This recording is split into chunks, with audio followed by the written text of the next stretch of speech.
Jai Sitaram, Ayodhya Kand, chapter 12. In this chapter, we are seeing King Dasaratha's reaction to Mother Kaikeyi's two boons. In the previous section, we have seen how Dasaratha reacts to Kaikeyi's boons. At the first time, the grief is so much that he falls unconscious, and then he gets up after some time and he wonders whether this is a malady of the brain or whether this is a nightmare. And then he says, "Aho dhik," and he falls unconscious again. And then he wakes up and then he is exceptionally angry. And we will see how he continues to process what Kaikeyi has asked of him. Verse 7. nṛśaṃse duṣṭacāritre kulasyāsya vināśini kim kritam tava Ramena pāpam pāpe mayapi va. Merciless wretch, black-hearted, savage destroyer of my fair line, incarnate sin, what wrong have I or Rama done to you or to yours? So let us go through the various adjectives that Dasaratha uses for Kaikeyi at this time. The first one is nṛśaṃse. nṛśaṃse means a cruel-hearted one. The next one is duṣṭacāritre. That means the one of wicked conduct. Then kulasyāsya vināśini. Vināśini means the one who destroys. Kulasyāsya means this particular kula, this lineage. The fourth adjective is pāpe, O sinful one. So these are the four different adjectives that Dasaratha uses to address Kaikeyi at this time. nṛśaṃse, duṣṭacāritre, kulasyāsya vināśini, and pāpe. And he says, Kim kritam tava Ramena pāpa mayapi va. Kim kritam, what mistake has Rama or Maya, that means I, have done to you? In the 11th chapter, Valmiki calls Dasaratha as Anagha, and he calls Kaikeyi as pāpe. And over here, the sinless king is talking to the sinful woman as pāpe. And he also says that he wants to know what mistake Rama or he has ever conducted towards Kaikeyi. Kim kritam tava Ramena pāpam mayapi va. What mistake? Because he knows that neither Rama nor himself have ever committed any particular mistake. Dasaratha has always treated Kaikeyi as more important to himself than his own life. And he also knows that Rama loves Kaikeyi as much or maybe even more than his own mother Kaushalya. So what mistake has either one of these two personalities ever committed towards Kaikeyi? Verse number 8. Yada te janani tulyam vrittim vahati ragavah tasyeva tvam anarthaya kim nimittam ihodhyata. What foul fiend set you up to compass this great evil to Rama, who loves and reverences you even as he does his own mother? So Dasaratha elaborates the point made in verse number 7. What wrong has Rama committed towards you? And over here he says Rama has treated you exactly the same way he has treated his own mother, Janani Tulyam. His own mother is Mother Kaushalya, and so he has always loved you, reverenced you, served you the way he does his own mother. So now why are you behaving like this towards him? Next, he talks about himself. verse number 9. Tvam mamatma vināśārtham bhavanam svam praveshita avijñāna nṛśaṃse vyādi tikshna visha yatha. Well, I am a fool to blame you, for did I not invite this fate upon myself? This broad earth holds none as foolish as me to nourish in his bosom this glittering serpent of deadly venom. But I mistook you for a virtuous daughter of a goodly house, and took you to my heart, and therein doomed myself to death and disgrace. And now Dasaratha says that he thought Kaikeyi was very sweet, a wonderful princess, and without knowing that she's a fiery snake with poison, he has clasped her to his own chest and has thus invited his own self-destruction.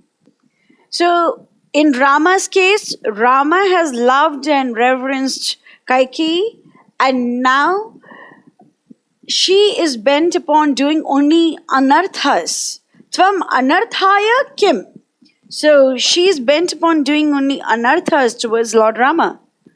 And in Dasaratha's case, he lovingly embraced her and brought her into his family. And she has just behaved as tikshna visha yatha, as a serpent with fiery poison. So both Rama and Dasaratha were deceived in loving Kaikeyi so much. Then he goes back to Rama. We will see throughout this chapter that Dasaratha is very incoherent and yet very coherent.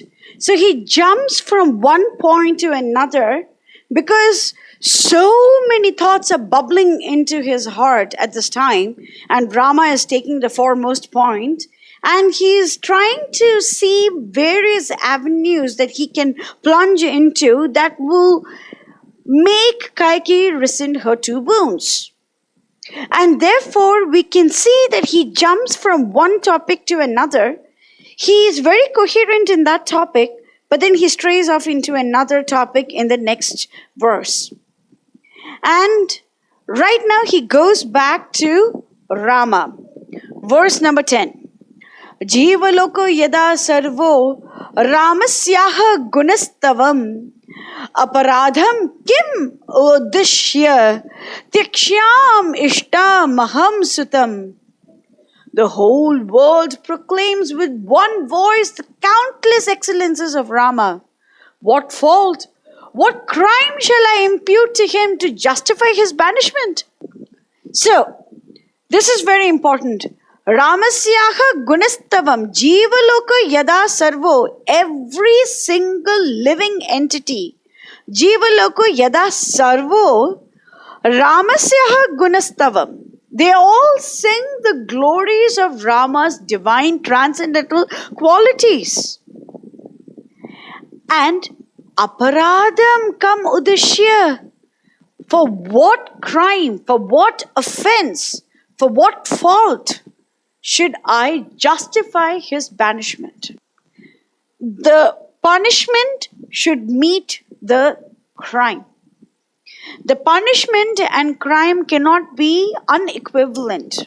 So Dasaratha is elaborating the point that Rama has no faults.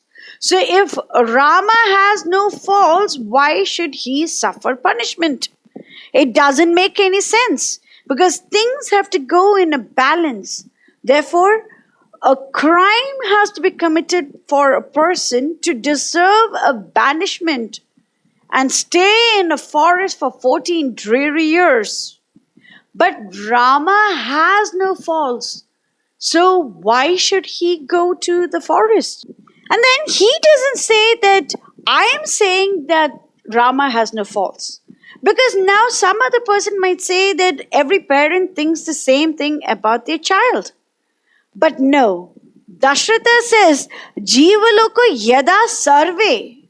Every single living entity is unanimous in proclaiming that Rama has no faults. Every single living entity.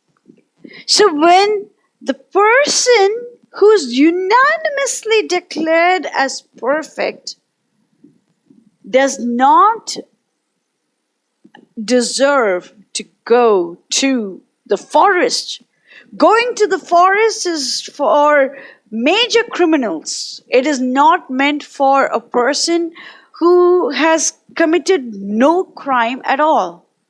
And even if a person has committed a crime, the punishment has to match that crime. And going to the forest is a severe punishment that is given to Rama, the person who has committed no crime. And this is declared by all the living entities in this world. Verse number 11. Kaushalyam va Sumitram va tyajeyam api va shriyam jivitam vatmano ramam na tvaiva pitravatsalam. Kaushalya, Sumitra, my wealth, my power, nay, my very life are not so dear to me, but I can put them away without a pang. But the very idea of sending Rama from my presence is utterly improbable, and he loves me above everything. So Dasaratha says that Kaushalyam Sumitram Tyajeyam Api Va Shriyam. That means Tyajeyam means to discard. So he says, I will very happily discard my Shriya. That means opulence. He also says I can discard Kaushalya and Sumitra. Kaushalya is the chief wife of King Dasaratha. Sumitra has given Dasaratha 2 sons. And he is willing to discard them. He is willing to discard all of his opulence. And in Balakand, we have seen the opulence of King Dasaratha. We have seen that for one particular sacrifice, he can distribute the entire world. We have seen him give 400 million gold coins to Brahmanas. Each and every Brahmana received opulent gifts. For Rama's wedding, he gave hundreds and thousands of cows in charity, along with their calves, along with milking pails, along with various ornaments for the cows. This is the opulence of King Dasaratha. Technically, he is Emperor Dasaratha, and he is supremely opulent. In a couple of chapters before, he tells Kaikeyi that he can give her anything that she wants, any of the riches from Ang, Bang, Magad, Matsya, Kashi, Kaushal, Sauvir, Saurashtra. He can give the opulence from any of these places to her. So we can see that he is exceptionally opulent. And he says, I will readily, willingly, without a single pang, I can give away all of that. But Jivitam Vatmano Ramam na Tveva Pitravatsalam. Jivitam Vatmano, I will not be able to survive without Rama, who is very dear to me. Pitravatsalam. Pitravatsalam has got 2 different meanings. One is that the father loves the son very much. And the other is that the son loves the father very much. And over here, the acharyas have chosen to take the meaning of the son loving the father very much.